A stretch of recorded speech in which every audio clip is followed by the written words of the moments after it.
एक बार एक परमेश्वर का भय मानने वाला व्यक्ति था और परमेश्वर उसके साथ था, क्योंकि वह परमेश्वर के लिए जिया करता था।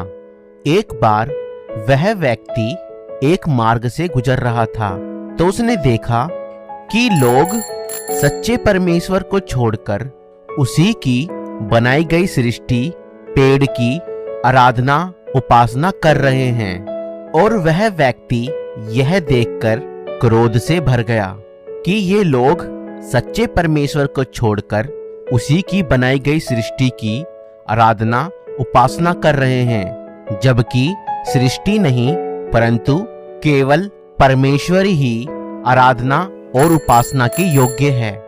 और वह व्यक्ति अपने घर गया और अपने घर से एक कुल्हाड़ी ले आया और उस पेड़ को काटने के लिए चल पड़ा।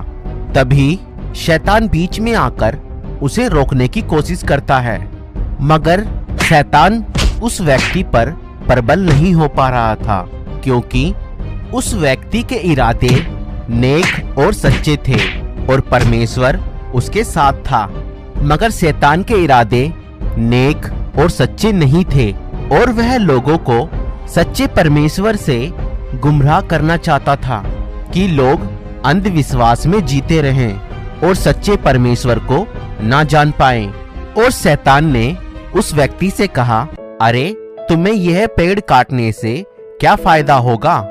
तुम इस पेड़ को मत काटो, इसके बदले में मैं तुम्हें हर रोज जब तुम उठा करोगे तुम्हारे तकिए के नीचे 5,000 रुपये दे दिया करूंगा।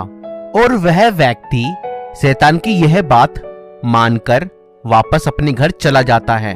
अगले दिन जब वह सुबह उठता है तब उसे तकिए के नीचे से 5,000 रुपये मिलते हैं और वह व्यक्ति उन रुपयों को पाकर बहुत खुश होता है। और ऐसे ही कई दिनों तक होता है।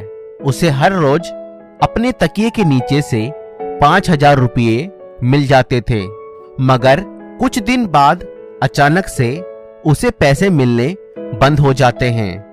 और कुछ दिन बाद पैसे ना मिलने पर वह व्यक्ति क्रोध से भर जाता है और फिर से कुल्हाड़ी उठाकर उस पेड़ को काटने के लिए चल पड़ता है। मगर तभी शैतान उसके सामने आ जाता है और शैतान उससे पूछता है कि कहाँ जा रहे हो? तब वह व्यक्ति क्रोध में होकर बोलता है कि तुमने मुझे पैसा देना बंद कर दिया है, इसलिए मैं उस पेड़ को काटने जा रहा हूँ।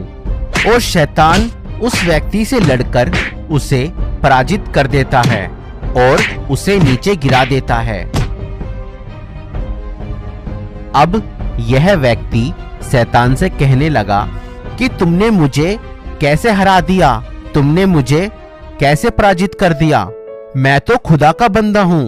तो शैतान ने उससे कहा, पहले तुम्हारे इरादे नेक और सच्चे थे और उसमें तुम्हारा कोई स्वार्थ नहीं था और परमेश्वर तुम्हारे साथ था, इसलिए मैं तुम्हें हरा नहीं पाया।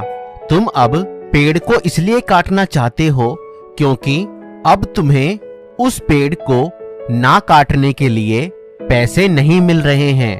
पहले तुम उस पेड़ को परमेश्वर के कारण काटना चाहते थे, मगर अब तुम इस पेड़ को दुनियावी पैसा ना मिलने के कारण काटना चाहते हो।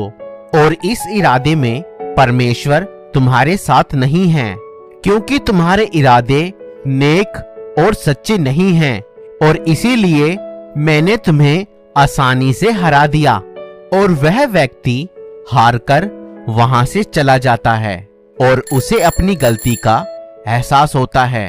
इस कहानी से हमें यह सीख मिलती है कि हमें पैसे, वस्तु और चीजों का लालच नहीं करना चाहिए, बल्कि वस्तु पैसों का लालच ना करते हुए परमेश्वर के मार्ग पर नेकी और सच्चाई से चलना चाहिए। और तभी परमेश्वर हमारे साथ रहेगा और शैतान हमारा कुछ नहीं उखाड़ पाएगा।